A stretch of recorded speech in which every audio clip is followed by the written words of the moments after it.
Morning students, स्वागत है बेटा आपका ऑनलाइन क्लासेज में। मैं मोहन किराड़। सबसे पहले तो 10th क्लास से जो 11th क्लास में स्टूडेंट्स आए हैं और जिन्होंने आर्ट्स सब्जेक्ट का चयन किया है उन सभी का मैं हार्दिक स्वागत करता हूं 11th क्लास में। तो देखिए स्टूडेंट्स, लास्ट वीडियो में हमने पॉलिटिकल साइंस की बात की थी और आज भी हम पॉलिटिकल साइंस की ही बात करने जा रहे हैं। बेसिक पॉलिटिकल साइंस पढ़ रहे थे कि किसी भी नए सब्जेक्ट को पढ़ने से पहले हम उस सब्जेक्ट के बारे में कुछ जानकारी रखें। तो देखिए, हमने पॉलिटिकल साइंस की बात की जिसे हिंदी में कहा जाता है राजनीति विज्ञान। 11th क्लास के स्टूडेंट्स की बात कर रहे हैं, तो हम बात कर रहे हैं राजनीति विज्ञान। जैसा कि मैंने आपको बताया था कि जहां पर नीति के अनुसार राज किया जाता है वहां राजनीति होती है, और जिस विषय में किसी को विशेष ज्ञान हासिल हो जाए उसे विज्ञान कहते हैं। और यहां हम इन दोनों चीजों को जोड़कर एक ही सब्जेक्ट में पढ़ते हैं, राजनीति विज्ञान। ठीक है ना, जहां पर नीति के अनुसार राज किया जाता है और जिस विषय में विशेष ज्ञान हासिल हो उसे विज्ञान कहते हैं। सबसे पहली बात, ठीक है। फिर राजनीति विज्ञान को इंग्लिश में कहा जाता है पॉलिटिकल साइंस। ध्यान देना स्टूडेंट्स, इंग्लिश में क्या कहा जाता है बेटा? Political science. तो इंग्लिश में राजनीति विज्ञान को क्या कहा जाता है? Political science. अब क्या है, राजनीति विज्ञान में कुछ शब्दों की उत्पत्ति ग्रीक भाषा के शब्दों से हुई है। देखिए, विश्व में बहुत सारी भाषाएं बोली जाती है। कहीं पर लैटिन भाषा बोली जाती है, कहीं पर जर्मन, फ्रांस, इंग्लिश, हिंदी, ठीक है ना, बहुत सारी भाषाएं बोली जाती है। तो हम बात कर रहे हैं यहाँ कि हिंदी में राजनीति विज्ञान कहा जाता है, इंग्लिश में कहा जाता है पॉलिटिकल साइंस। ठीक है ना। अब इस पॉलिटिकल साइंस की उत्पत्ति, इस पॉलिटिकल साइंस की उत्पत्ति पोलिस शब्द से हुई है। बेटा, पॉलिटिकल साइंस की उत्पत्ति किस शब्द से हुई है? पोलिस शब्द से हुई है। और पोलिस का अर्थ होता है नगर या राज्य। पोलिस किस भाषा का शब्द है? पोलिस है ग्रीक भाषा का शब्द। देखिए, ये आप लोगों को सब्जेक्ट पढ़ने से पहले यह नॉलेज होना बहुत आवश्यक है। तो हम बात करें हिंदी में जिसे राजनीति विज्ञान कहा जाता है, इंग्लिश में जिसे पॉलिटिकल साइंस कहते हैं, उस पॉलिटिकल साइंस की उत्पत्ति ग्रीक भाषा के पोलिस शब्द से हुई है। किससे हुई है स्टूडेंट्स? ग्रीक भाषा के पोलिस शब्द से। अब इस पोलिस शब्द का क्या अर्थ होता है? पोलिस शब्द का अर्थ होता है नगर या राज्य। पोलिस शब्द का क्या अर्थ होता है बेटा? नगर या राज्य। क्योंकि पॉलिटिकल साइंस में हम नगर या राज्यों से संबंधित तथ्यों का ही अध्ययन करते हैं। ठीक है, ये बात हो जाती है यहाँ क्लियर। आपको सबको ये ध्यान हो जाना चाहिए, एक बार नोट कर लीजिएगा आप लोग कि हिंदी में जिसे राजनीति विज्ञान कहा जाता है, क्या कहा जाता है बेटा? राजनीति विज्ञान कहा जाता है।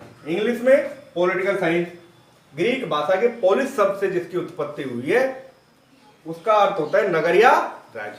अब पूछता है कि पॉलिटिकल साइंस या राजनीति विज्ञान का जनक कौन है?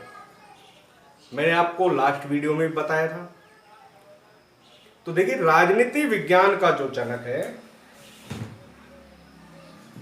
जनक या पिता कुछ भी कह सकते हैं। तो बेटा, राजनीति विज्ञान का जो जनक आएगा वो आएगा अरस्तु। कौन आएगा? अरस्तु। तो राजनीति विज्ञान का पिता किसे कहा जाता है? अरस्तु को कहा जाता है। अगर पितामह की अगर कहीं बात आ जाती है तो पितामह कहा जाता है प्लेटो को। किसको कहा जाता है? पितामह कहा जाता है प्लेटो को। प्लूटो मत कर देना, प्लूटो ग्रह का नाम है जो ज्योग्राफी में हम अध्ययन करेंगे। यहां बात करें प्लेटो की। तो देखिए, सबसे पहले मैंने बताया था कि राजनीति विज्ञान में एक दार्शनिक आए थे, फिलोसफर थे, जिनका नाम था सुकरात। और सुकरात के विचार हमें कहीं पर लिखे हुए नहीं मिलते, तो हम सुकरात के विचारों को कहाँ पढ़ते हैं? सुकरात के विचारों को पढ़ते हैं प्लेटो के माध्यम से, प्लेटो के शब्दों में, प्लेटो की किताबों में। जैसे सुकरात ने कहा था कि ज्ञान ही क्या है, सद्गुण है। उसके शिष्य प्लेटो ने क्या किया, थोड़ा चेंज कर दिया। भाई स्टूडेंट है तो जमाना बदल गया। उसने कहा कि ज्ञान नहीं, न्याय ही सद्गुण है, प्लेटो ने कहा था। अब प्लेटो का भी शिष्य हुआ जिसने राजनीति विज्ञान की परिभाषा ही बदल दी, ठीक है ना। तो यह राजनीति विज्ञान का जनक कहा जाता है। अब अरस्तु ने देखिए क्या कहा था। अरस्तु ने कहा था कि मनुष्य स्वभाव से एक राजनीतिक प्राणी है। 11th क्लास में जो स्टूडेंट्स आए हैं उन सब के लिए ये बातें जानना बहुत अवश्य है बेटा। तो अरस्तु ने कहा था कि मनुष्य स्वभाव से ही क्या है बेटा, ये आगे देखिएगा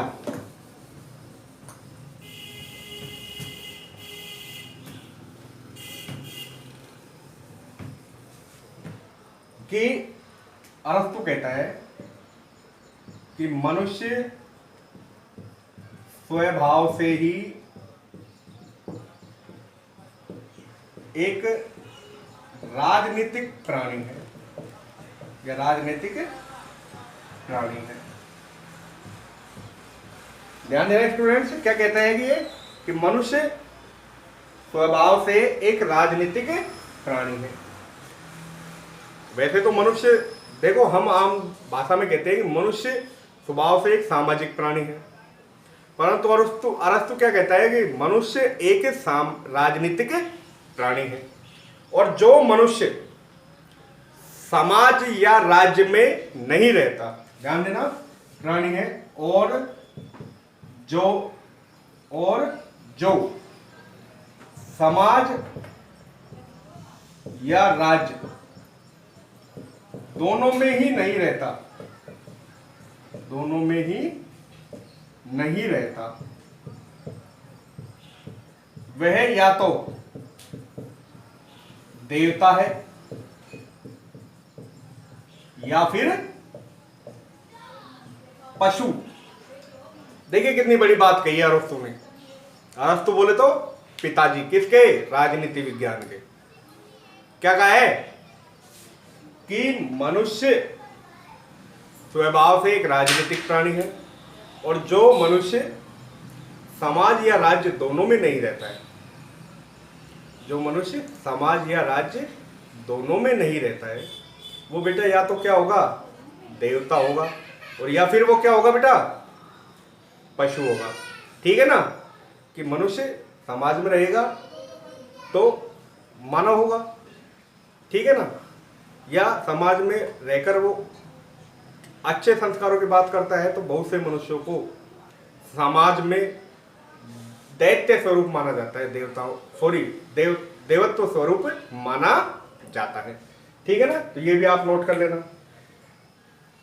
फिर बात करते हैं बेटा हम यहां कि भारत की, कि भारत के प्राचीन चिंतकों ने, प्राचीन समय की बात करें तो भारत के प्राचीन चिंतकों ने क्या किया था, जो विद्याएं थी उन विधाओं को 4 भागों में बांट दिया।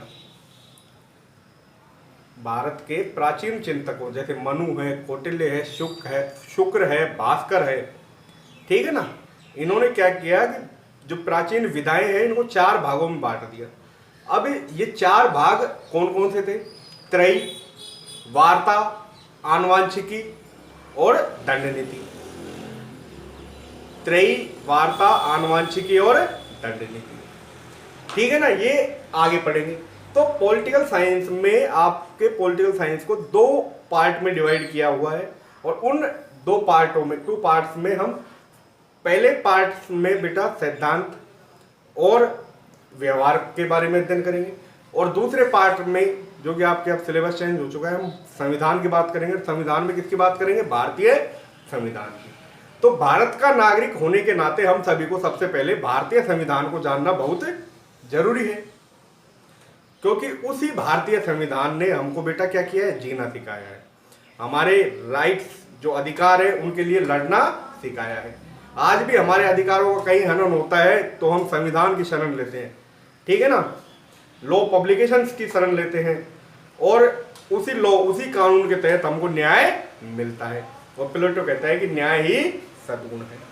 अब 11th क्लास एनसीईआरटी के माध्यम से जो हम आगे पढ़ेंगे, तो सबसे पहले हम भारतीय संविधान की बात करेंगे कि भारतीय संविधान क्यों और कैसे बना, किन किन लोगों ने इसको बनाने में महत्वपूर्ण भूमिका निभाई।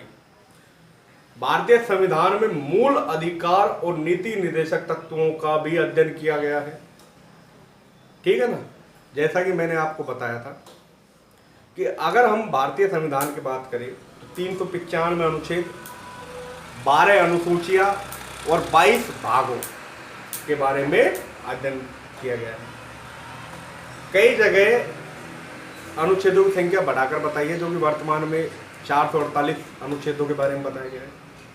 तो इन सभी के बेटा चुनाव, प्रतिनिधित्व, कार्यपालिका, विधायिका, न्यायपालिका, ठीक है ना, लेजिस्लेटिव, एग्जीक्यूटिव, इन सभी के बारे में हमको अध्ययन करना है। स्थानीय शासन, ग्राम पंचायत, न्याय व्यवस्था, संविधान कैसा है, जीवन दस्तावेज है, इन सभी के बारे में हमको अध्ययन करना है। तो देखिए, आइए मैं आपको रूबरू करवाता हूँ 11th क्लास के कुछ भारतीय संविधान के सिलेबस से।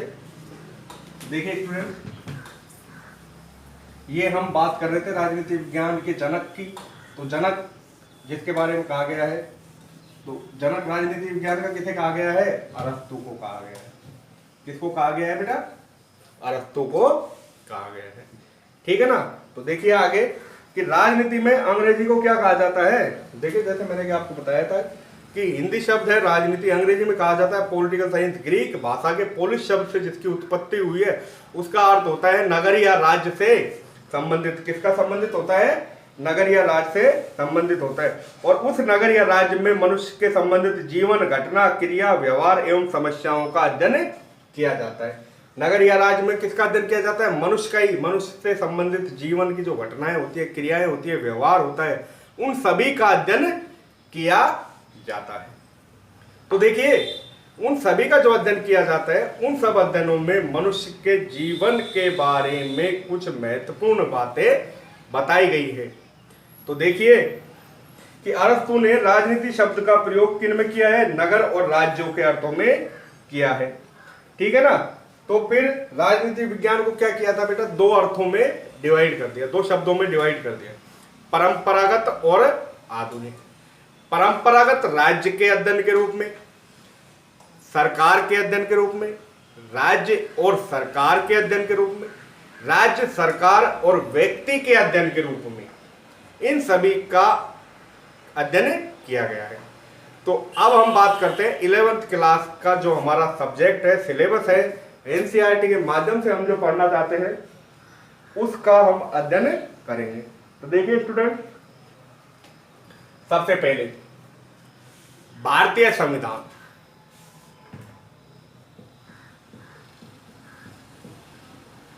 या भारत का संविधान, जिसे इंग्लिश में कहा जाता है इंडियन कॉन्स्टिट्यूशन। देखिए बेटा, संविधान को इंग्लिश में कहा जाता है कॉन्स्टिट्यूशन। क्या कहा जाता है? कॉन्स्टिट्यूशन। और इस कॉन्स्टिट्यूशन में कुछ थ्योरी और कुछ व्यवहार, कुछ सिद्धांत का अध्ययन हमें करना है। विषय सूची की अगर हम बात करें तो विषय सूची में आपको सबसे पहले देखिए, भारतीय संविधान की बात करेंगे। भारतीय संविधान में जो विषय सूची होगी, विषय सूची होगी, तो पहला जो टॉपिक होगा संविधान। क्यों और कैसे।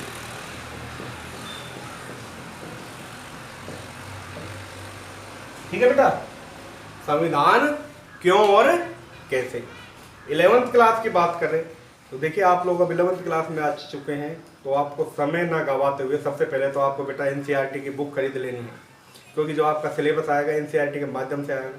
और अभी हालात ऐसे चल रहे हैं कि विद्यालय, कोचिंग से स्कूल्स खुल नहीं पा रहे हैं, तो ऑनलाइन जो पढ़ाई टीचर्स के द्वारा करवाई जा रही है, तो आप सबसे पहले घर बैठ के किताब का अध्ययन करेंगे। किताब को आप रीड करेंगे, रीडिंग करेंगे, तो बेटा आपके कुछ समझ में आएगा। क्योंकि कोई भी चीज़ होती है, नई नई चीज़ का अगर हम अध्ययन करते हैं तो वो बहुत जल्दी से हमारे दिमाग में घुस नहीं पाती। तो इसलिए सबसे पहले हमें किताब खरीदनी है। किताब खरीदने के बाद आप किताब को रीड कीजिए और फिर जो टीचर ने पढ़ाया है उसको आप समझिए। दोनों को बेटा आप मिला के अध्ययन करेंगे तो डेफिनेटली आपके वो लेसन समझ में आ जाएगा। सब्जेक्ट की बात कर रहे हैं, विषय सूची की बात कर रहे हैं कि क्या क्या सिलेबस आएगा 11th क्लास के संविधान वाले चैप्टर में। तो देखिए संविधान क्यों और कैसे। फिर है दूसरा, भारतीय संविधान में अधिकार। भारतीय संविधान में अधिकार, ठीक है ना, कि संविधान क्यों और कैसे बना, कब बनना स्टार्ट हुआ, कब बनकर तैयार हुआ, कब से संविधान को लागू किया गया था, ये बातें पढ़नी। फिर है भारतीय संविधान में अधिकार, कि भारतीय संविधान में मनुष्य, वही बात जो अरस्तु ने कही थी कि मनुष्य एक राजनीतिक प्राणी है, तो मनुष्य को क्या क्या अधिकार दिए गए हैं। तो मनुष्य को देखिए मूल अधिकारों की अगर हम बात करें तो 7 मूल अधिकार जब संविधान बना था, मूल संविधान में तो 7 मूल अधिकार प्रदान किए गए थे, परंतु 42वें संविधान संशोधन 1976 के द्वारा, ठीक है ना, मूल अधिकारों की संख्या 6 और 44वें संविधान संशोधन के द्वारा 7वें जो मूल अधिकार था उसको हटा दिया गया था। वर्तमान में भारतीय संविधान में नागरिकों को कितने मूल अधिकार प्राप्त है? 6 मूल अधिकार प्राप्त है। फिर आता है चुनाव और प्रतिनिधित्व, कि चुनाव की प्रक्रिया और जो प्रतिनिधि है उसके प्रतिनिधित्व किस प्रकार किया जाता है। ठीक है स्टूडेंट्स, ये मैं आपको सिलेबस बता रहा हूं, विषय सूची या सिलेबस, ठीक है। फिर आती है संसद या सरकार की अगर हम बात करें तो संसद से पहले हमें अध्ययन करना होगा सरकार। तो देखिए सरकार, गवर्नमेंट जिसे कहते हैं इंग्लिश में, तो सरकार के स्टूडेंट्स 3 अंग होते हैं, व्यवस्थापिका, कार्यपालिका और न्यायपालिका। कितने अंग होते हैं? 3 अंग होते हैं, व्यवस्थापिका, कार्यपालिका और न्यायपालिका। तो यहां जो हम अध्ययन करेंगे 4, 5 और 6 3 लेसनों में कार्यपालिका, व्यवस्थापिका और बेटा न्यायपालिका, इन तीनों का हम क्या करेंगे? अध्ययन करेंगे।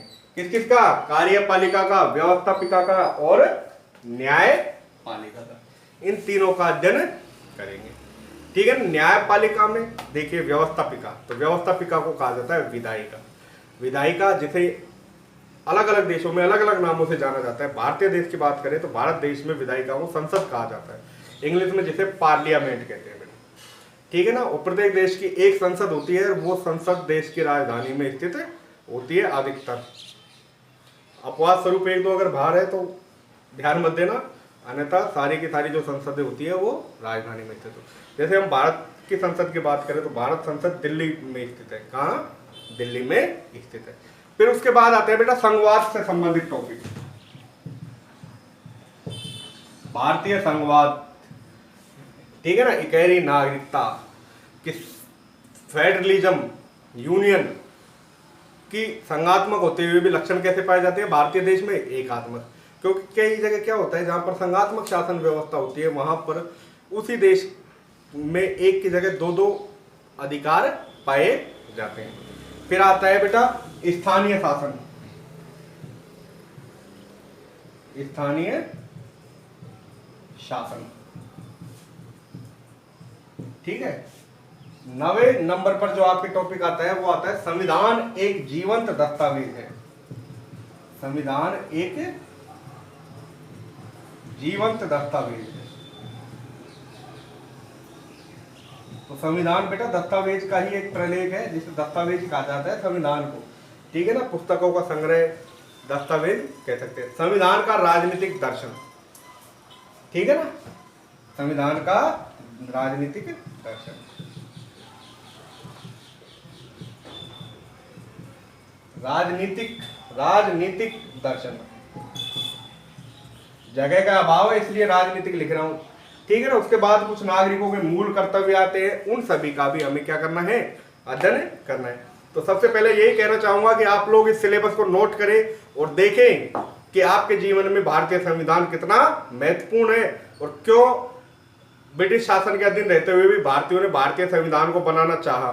इन सभी के बारे में हम अध्ययन करेंगे और ये आपके बेटा लास्ट तक काम आएगा। लास्ट से मतलब है कि कुछ सब्जेक्ट्स ऐसे होते हैं जो आपके पढ़ाई में, नौकरी में, दोनों में ही काम आते हैं, परंतु भारतीय संविधान आपके जीवन में हमेशा काम आएगा। जितने भी आपके राइट्स होते हैं, फंडामेंटल्स, उन सभी में यह आपके काम आएगा। तो आपसे नीचे अगर नहीं दिख रहा है तो देखिए, 8वां पॉइंट था स्थानीय शासन, 9वां है संविधान एक जीवन दस्तावेज और 10वां है संविधान का राजनीतिक दर्शन। ये सभी आपको नोट करने हैं और सबसे पहले भारतीय संविधान के सिलेबस के बारे में आप लोगों को जानना है, ठीक है। और इन सभी का हम अध्ययन करेंगे भारतीय संविधान का। तो सबसे पहला जो हमारा चैप्टर आता है वो आता है भारतीय संविधान क्यों और कैसे। तो देखिए स्टूडेंट, तो भारतीय संविधान, इंडियन कॉन्स्टिट्यूशन। देखिए बेटा, भारत देश है हमेशा से किसी न किसी का गुलाम बन के रहा है। आधुनिक भारत की अगर हम बात करें तो सबसे पहले गुलाम वंश आया था भारत में। उसके बाद गुलाम वंश सल्तनत कालीन वंश था और ये जो आधुनिक भारत साम्राज्य था ये सल्तनत कालीन था। और सल्तनत जो स्थित थी वो दिल्ली में स्थित थी। सल्तनत एक तरीके से आप राजनीति कह सकते हो, राजधानी कह सकते हो राजनीति में, ठीक है ना। तो उस समय जो सल्तनत थी, सल्तनत का केंद्र था वो दिल्ली में स्थित था। कहाँ पर स्थित था? दिल्ली में स्थित था। आज भी भारतीय संसद कहाँ स्थित है? दिल्ली में स्थित है। देश की राजधानी कहाँ स्थित है? दिल्ली में स्थित है। तो मैं बात कर रहा था गुलाम वंश की। तो गुलाम वंश सबसे पहले आया आधुनिक। गुलाम वंश के बाद आया था खिलजी वंश। खिलजी वंश के बाद आया था तुगलक वंश। तुगलक वंश के बाद आया था सैयद वंश। सैयद वंश के बाद आया था लोधी वंश। आप लोग ये चीज़ें 11th 9th 10th में पढ़ चुके हो। 11th में अगर आपके पास हिस्ट्री सब्जेक्ट है तो आपके ये आगे काम आएंगे। और मैं आपको बता रहा हूँ ये ऐतिहासिक बातें ही हैं बेटा, और ऐतिहासिक बातों को हमको जानना बहुत ज़रूरी है। तो थोड़ा सा समय पॉलिटिकल साइंस में इतिहास की बातों का हम ले रहे हैं। गुलाम वंश, खिलजी वंश, तुगलक वंश, सैयद वंश, फिर आता है लोधी वंश, ठीक है ना। लोधी वंश के बाद आता है मुगल वंश, और मुगल वंश के बाद मुगल वंश तक, गुलाम वंश से और मुगल वंश तक कौन रहे? आधुनिक भारत में इनका साम्राज्य रहा था।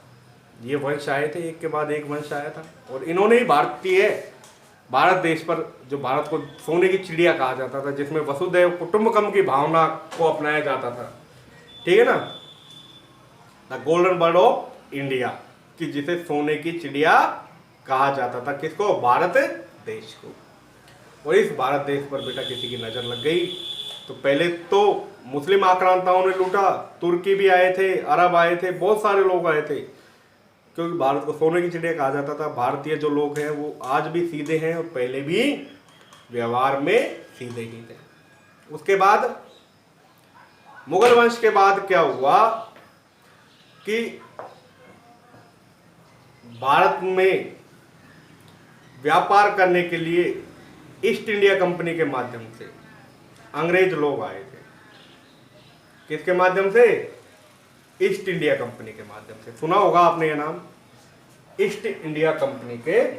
ये सिलेबस है, आगे देखिए।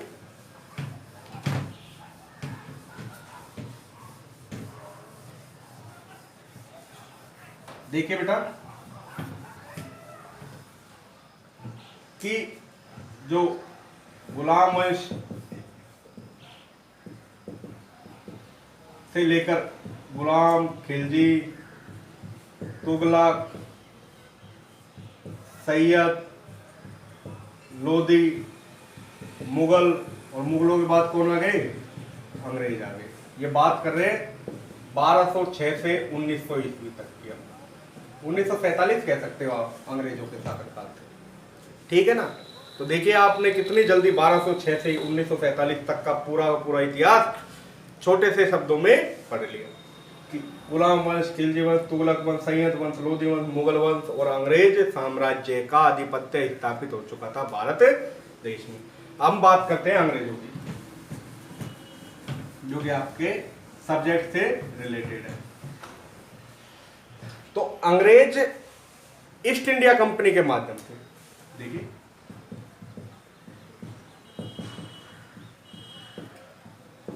अंग्रेज ईस्ट इंडिया कंपनी के माध्यम से, ठीक है ना, भारत में आए थे बेटा व्यापार करने। ध्यान देना कि अंग्रेज ईस्ट इंडिया कंपनी के माध्यम से भारत में क्या करने आए थे? व्यापार करने आए थे, ठीक है। तो अंग्रेज 1600 ईस्वी में ईस्ट इंडिया कंपनी के माध्यम से भारत में व्यापार करने के लिए आए थे, व्यापारिक दृष्टिकोण से आए थे।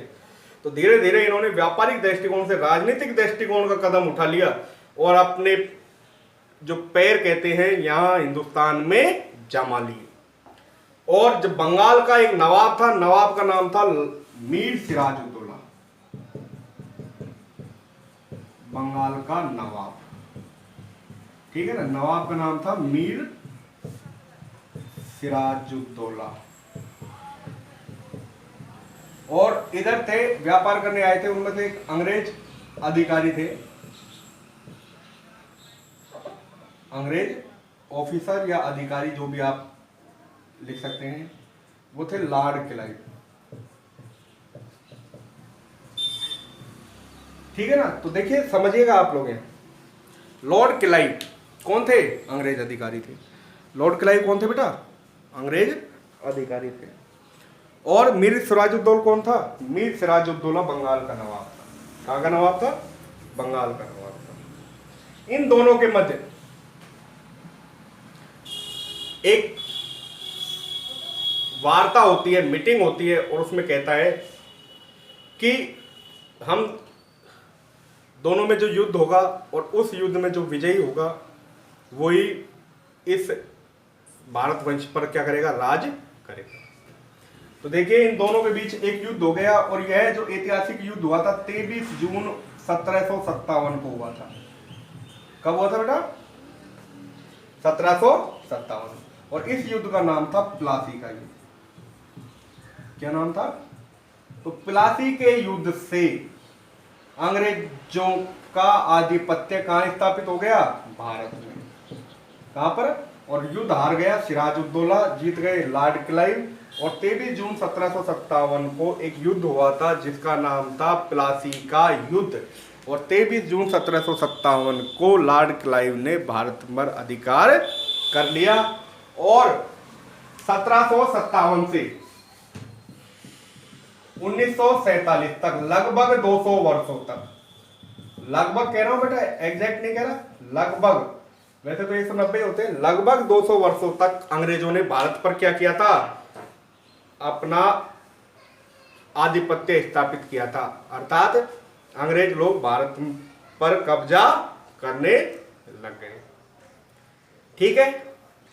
कब से? 1757 से, 1757 से लेके 1947 तक, लगभग 200 वर्षों तक अंग्रेजों ने भारत पर क्या किया बेटा? अपना आधिपत्य स्थापित किया।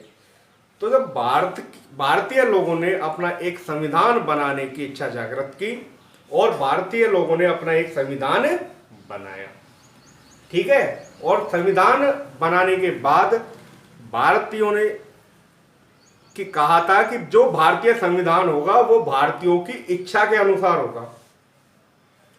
भारतीय संविधान भारतीय इच्छा अनुसार होगा और भारतीय लोग उसी संविधान के माध्यम से अपने अधिकार और कर्तव्यों का निर्वहन करेंगे।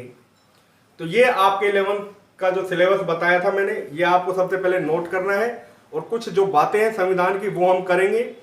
आज के लिए इतना ही बहुत है। नेक्स्ट वीडियो में हम संविधान क्यों और कैसे का अध्ययन करेंगे। ठीक है स्टूडेंट्स, धन्यवाद।